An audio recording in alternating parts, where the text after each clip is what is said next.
चलिए अब जरा आगे बढ़ते हैं, बात रजौरी की करते हैं, क्योंकि रजौरी के बदाल इलाके के अंदर आपको याद होगा कि किस तरीके से कयामत सुगरा पैदा हुई थी। एक के बाद एक नौजवानों की मौत हुई।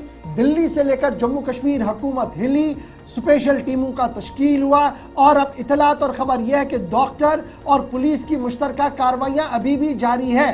क्वारंटीन सेंटर्स के अंदर भी लोग हैं, लेकिन बड़ी खबर यह कि तकरीबन अब कुछ क्लूज मिले हैं इस पूरे मामले को लेकर, जिसके बाद हुकूमत ने कल रात देर के एक बड़ा फैसला लिया। बजाल गांव के आसपास और रजौरी के आसपास के इलाकों के अंदर कल डिस्ट्रिक्ट मजिस्ट्रेट, डिविजनल इंतजामिया, हेल्थ अफसरों की निगरानी में 250 से ज्यादा दुकानों को आइडेंटिफाई कर दिया गया, जहां पर पेस्टिसाइड, हर्बलसाइड्स, फर्टिलाइजर्स की चीजें मिलती थी, दवाइयां मिलती थी या कुछ ऐसी चीजें मिलती थी। 257 दुकानें आइडेंटिफाई कर दी, जहां पर कल 229 दुकानों से रजौरी के डिस्ट्रिक्ट मार्केट से यह सैंपलिंग की गई और कुछ दुकानों को फिलहाल बंद रखने का हुक्म भी जारी कर दिया है।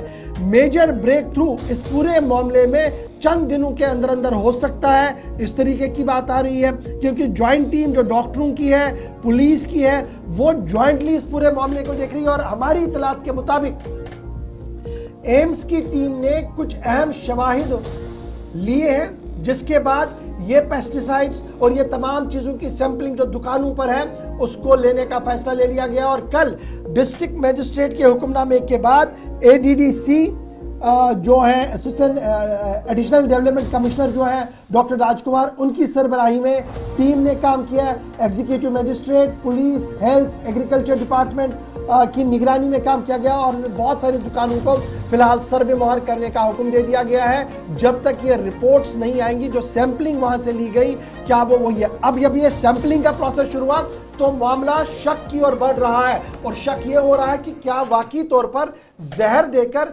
इतना बड़ा काम अंजाम दिया गया जिसमें दर्जनों लोगों की मौत हुई। सीधे रजौरी चलेंगे, जमशीद मलिक हमारे साथ है। जमशीद, जिला इंतजामिया कल अचानक हरकत में दिखी और तकरीबन 500 से ज्यादा दुकानों को आइडेंटिफाई किया गया, सैंपलिंग हो रही है, कुछ दुकानों पर सील भी किया गया। क्या ये माने कि डॉक्टरों की टीम जो चंडीगढ़ और एम्स से रजौरी गई थी उनके हाथ कुछ लगा, जिसके बाद एसआईटी और डॉक्टरों ने मुश्तरका तौर पर यह फैसला लिया कि बड़ी कार्रवाई करनी पड़ेगी? गौर बिल्कुल, बड़ाल थाने को लेके कुछ न कुछ पेशरफ्त जरूर हुई है, जहां अचानक जिला तरक्याती कमिश्नर राजौरी की तरफ से इस तरह का हुक्मनामा जारी किया गया कि राजौरी जिला के अंदर जितनी भी ऐसी दुकानें जिन पर कीड़े मार या खाद दवाइयों जैसी दवाइयां बेची जाती हैं, ऐसी दुकानों पर कार्रवाई की जाए। इसको कुल मिलाकर 257 दुकानें हैं, जिसमें से 529 नमूने हासिल किए गए, जिसमें खाद और कीड़े मार दवाइयां या खाद और चीजें जिस तरह इस्तेमाल की जाती हैं, इन चीजों सबको लेने के बाद ये कार्रवाई शुरू कर दी गई। इसका मतलब हम ये मान के चल सकते हैं कि जो इससे पहले इंक्वायरियां शुरू हुई है, टेस्टिंग का सिलसिला शुरू हुआ, इसमें कुछ ना कुछ पेशरफ्त जरूर हुई है, जिसके बाद इस तरह का कदम उठाया गया। क्योंकि इस पेशरफ्त को लेकर इस वक्त बड़े सवाल भी खड़े हो रहे हैं, क्योंकि 2 महीने से ज्यादा का वक्त बीतने वाला है। 17 लोगों ने अपनी जानें गंवाई, क्यों गंवाई ये अभी तक पता नहीं चल पाया, और उसके बाद भी लगातार इस पर कार्रवाई की जा रही थी। और ये पेशरफ्त ऐसा लग रहा है, जो जराए हमें बता रहे हैं कि कुछ पेशरफ्त हुई है, जिसके बाद इस तरह का कदम उठाया गया। और इन सैंपल जो लिए गए, इन सैंपलिंग को भेजा गया टेस्ट के लिए, इनकी रिपोर्ट आने के बाद आगे मजीद कार्रवाई हो सकती है। क्योंकि इस बार जो ये चीज बताई जा रही है कि जो जहर इन लोगों के अंदर से पाया गया है वो आम मार्केट से दस्तयाब हो सकता है, उसको देखते हुए ये कार्रवाई की जा रही है। और ये एक बड़ी पेशरफ्त जरूर है और आने वाले दिनों में इसमें मजीद पेशरफ्त हो सकती है। जी गौर जमशीद, इस तरह के हसास मामलात में अक्सर हमने ये भी देखा है कि जब तहकीकात इतने बड़े लेवल पर पुलिस भी कर रही है, सिविल एडमिनिस्ट्रेशन लगी है, एम्स की टीमें पहुंची थी, अगर ऐसे शक शुबहात हैं कि अगर जहर दिया गया या इस तरह की कोई अद्वियात यहां से तैयार की गई, जिन दुकानों को सील करने की भी खबर आई, क्या कंसर्न या मुतलका अफराद से भी पूछताछ हो सकती है या रिकॉर्ड खंगाला जा सकता है कि इन 2-3 महीनों में कोई खरीदो फरोख्त, कोई इस तरह की अद्वियात खरीदने का सिलसिला दिसंबर 2 और 3 के बाद हुई? बिल्कुल आसिफ, इसके लिए चैलेंज आगे भी बहुत रहेंगे। चैलेंज इसलिए रहेंगे कि कुछ दुकानें ऐसी हैं जिन पर सिर्फ आप देख सकते होंगे कि कीड़े मारने वाली दवाइयां या सब्जियों में इस्तेमाल करने वाली दवाइयों के लिए खरीद मिल सकती हैं, मगर कुछ दुकानें ऐसी हैं जिला के अंदर जिनके अंदर किराना के साथ दीगर चीजें भी मिल सकती हैं। जैसे ये वाली चीजें, जिस तरह कीड़े जी। मार दवाइयां भी इन दुकानों से मिलती हैं, जहां किराने की दुकानें हैं, इन दुकानों पर मिक्स है।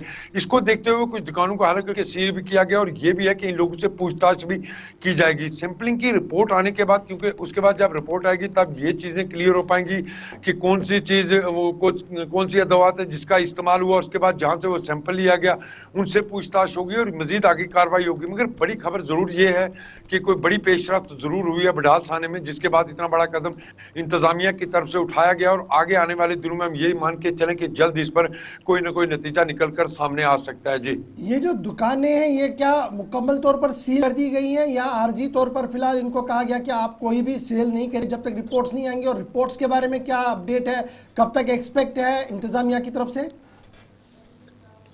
और बिल्कुल सभी दुकानें नहीं, बल्कि कुछ दुकानों को सील किया गया, बाकी दुकानों को सील नहीं किया गया, क्योंकि बड़ी तादाद है दुकानों की। 257 दुकानें हैं टोटल जिला के अंदर जिन पे ये सैंपलिंग की गई। इनमें से कुछ ही को सील किया गया और कुछ के सिर्फ सैंपलिंग की गई। और ये मान के चल सकते हैं कि जिस तरह कल से ही हम देख रहे हैं, रात भर से ही सैंपलिंग का सिलसिला शुरू कर दिया गया और जल्द इनकी रिपोर्ट आ सकती है, क्योंकि इनकी रिपोर्ट जो बताया जा रहा है कि जम्मू से ही आएगी, बल्कि जम्मू तक की रिपोर्ट जाएगी और वहां से आ जाएगी और जल्दी इसकी रिपोर्ट माना जा सकता है।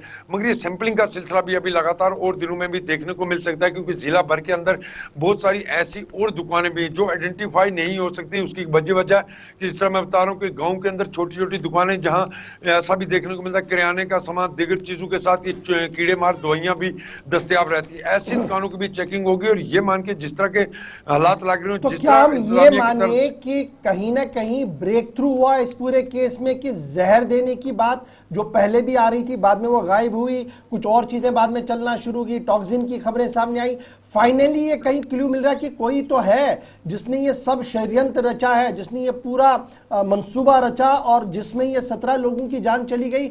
अब जो एसआईटी बनाई गई है उसके हाथ कुछ लगा अभी तक? गौर बिल्कुल कुछ न कुछ ब्रेक थ्रू मिला है, जिसके बाद ही ये कार्रवाई आगे शुरू हुई है। ब्रेक थ्रू ये भी से बता रहे हैं हमारे जराये कि जब इससे पहले चंडीगढ़ पीजीआई और एम्स से जो टीमें यहाँ पहुंची हैं, उन्होंने जो सैंपलिंग किया, उस सैंपलिंग के बाद कुछ न कुछ ब्रेक थ्रू मिला है। उस ब्रेक थ्रू के बाद ही आगे कदम उठाए गए हैं और इस तरह की कार्रवाइयां की जा रही है। दूसरी तरफ जहां एसआईटी बनाई गई थी उसकी तरफ से कोई रिपोर्ट अभी तक या कुछ ऐसी चीज सामने नहीं। हाल एसटी के अंदर एसआईटी के अंदर शामिल एहलकारों से हमने बात भी किया, मगर उनकी तरफ से किसी तरह की कोई बात अभी तक सामने नहीं रखी, ना ही उनके पास इस तरह का कोई क्लू है। जरा ये भी अच्छा ये जमशेद बताइए, क्वारंटीन सेंटर की सिचुएशन क्या है? क्या अभी नौजवान और वो बुजुर्ग वहीं पर है, या उन्हें घर जाने की इजाजत दी जाएगी? और जिन घरों को सील किया गया था, मुकफ्फल किया गया था, क्या वहां पर सील हटने की कोई उम्मीद है? गौर क्वारंटीन सेंटर की जहां तक बात करें, इन लोगों को अभी तक यहां से वापस भेजने के कोई इम्कान लग नहीं रहे हैं। उसकी बड़ी वजह यह है क्योंकि जिस तरह मैं बता रहा हूं, कोई ना कोई क्ल्यू मिला है जिसके बाद ये पेशरफ्त हुई है। उस पेशरफ्त पर आगे जाएगा और लोगों को अभी क्वारंटीन सेंटर रखा, मगर लोगों की तरफ से लगातार ये मांग की जा रही है कि उनको अपने घर की तरफ भेजा जाए, मगर इस तरह की उम्मीद अभी नजर नहीं आ रही है कि इन लोगों को वापस इन इलाकों में भेजा जाएगा। चलिए, बहुत शुक्रिया जमशेद मलिक हमारे साथ ज्वाइन करने के लिए। पुरस्रार हिलाकतें